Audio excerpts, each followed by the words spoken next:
Bonsoir, on va continuer toujours notre structure. Ici, on avait 4 poteaux. On va essayer de calculer un poteau et une semaine. Donc, ce qu'on va faire, on va sélectionner notre poteau ici.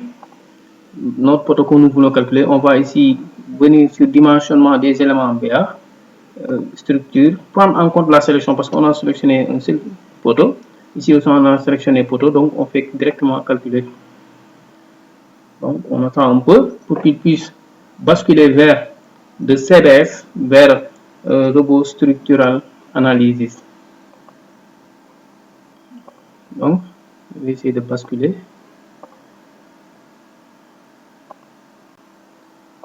Ma machine, elle n'est pas puissante, quoi. C'est pour ça qu'il me sort ces trucs comme ça. Donc, c'est comme ça. On a ici 4 poteaux, 4 poutres que nous avons créées directement sur AutoCAD pour le ramener directement sur robot CBS. Une fois sur robot CBS, nous avons affecté les matériaux comme la dalle par exemple. Nous avons aussi mis aussi les charges sur la dalle et les murs. Les murs, nous les avons représentés comme des charges linéaires. On a évalué ça, on a appliqué directement sur les poutres.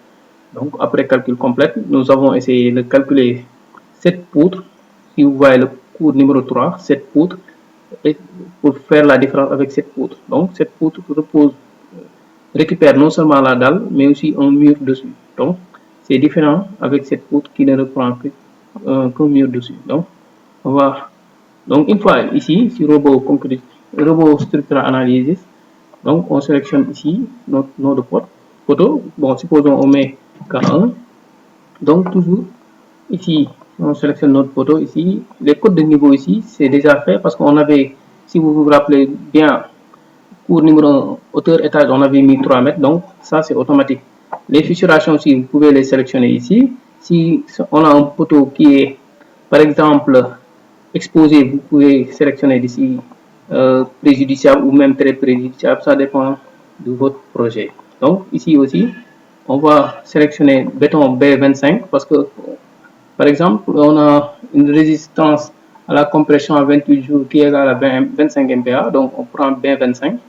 Ici, bon, ça dépend du projet. Si le projet vous exige 30 MPa, ça, vous sélectionnez directement 30 MPa ici. Moi, j'ai choisi B25. Ici aussi, pour les aciers longitudinaux, supposons, je les mets en A400 et j'exige que je ne veux pas le faire à part de. Bon, je me limite sur le faire 12. Donc, j'élimine le reste pour les aciers longitudinaux. Ici aussi, pour transversal, supposons je le mets à 400 et je me limite sur le faire 6 et 8. Donc, j'enlève le reste.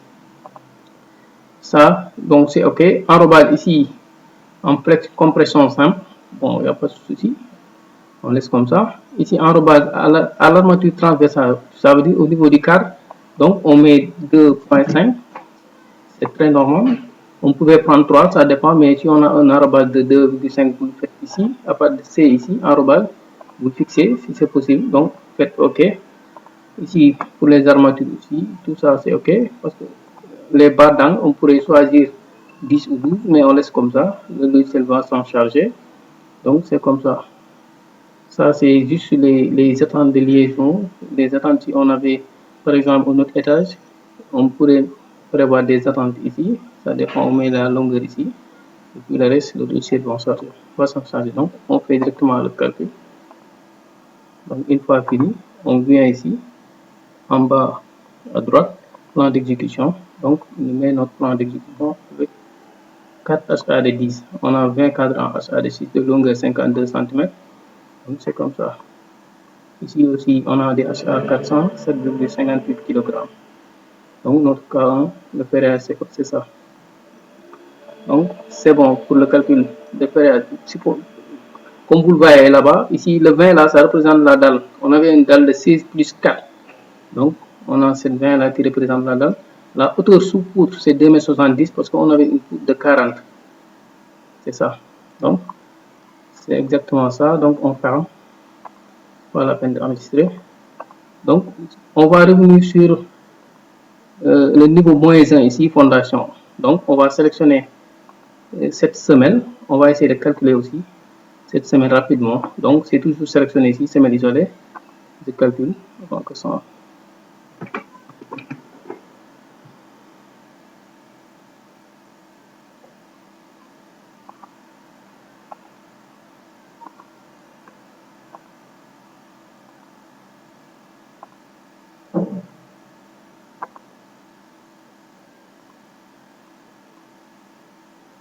Donc, il va récupérer cette semaine pour le transporter directement sur le robot structural analysis pour pouvoir faire le plan de ferraillage. Donc, on avait calculé cette poutre, des poutres, on a calculé les poteaux, on termine avec cette semaine. On attend un peu. Donc, on a notre semaine ici, avec ces dimensions-là. Mais moi, je ne veux pas cette semaine cubique-là. Donc, je veux des semaines avec des, comment dire, des glacis. Donc, ici, je sélectionne cette semaine avec des glacis. Donc, supposons, je mets ici en hauteur. Bon, si je calcule directement, ça va me donner exactement la forme optimale. Donc, je vais rien changer ici. J'ai sélectionné uniquement semaine ici. Donc, je change aussi le nom de la semaine. Ici, c'est S1. Bon, c'est juste un exemple. Donc, ici aussi, on choisit toujours notre B25 qui est notre acier. Les aciers longitudinaux aussi, on choisit à 400 par exemple. On peut mettre des à 500, ça suffit largement. Donc, c'est OK. Niveau aussi, bon, ça c'est automatique. Donc, je calcule directement notre semaine. Ouais, non, j'avais complètement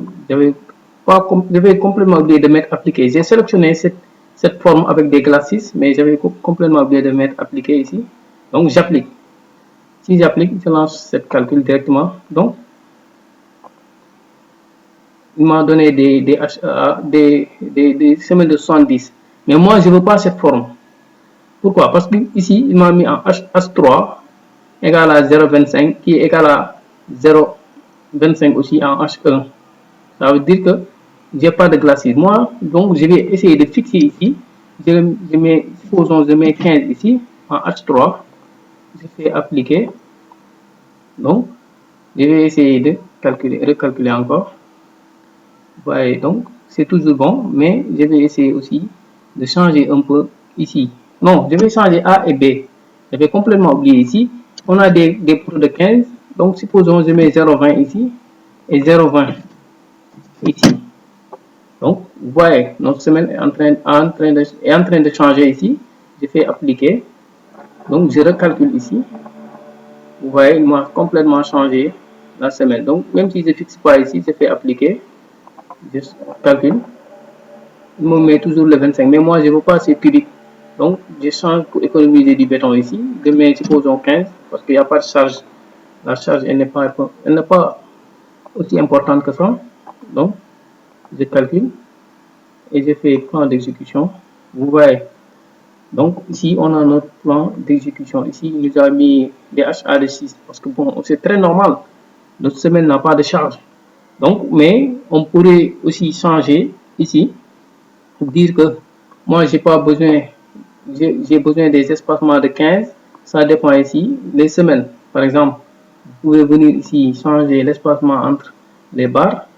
Donc, espacement minimal 10 maximal, ou bien vous laissez comme ça et le logiciel va s'en charger. Donc, les fûts aussi, ça dépend. Vous pouvez sélectionner ici des attentes. Moi, je ne fais pas d'attente parce que les poteaux peuvent varier.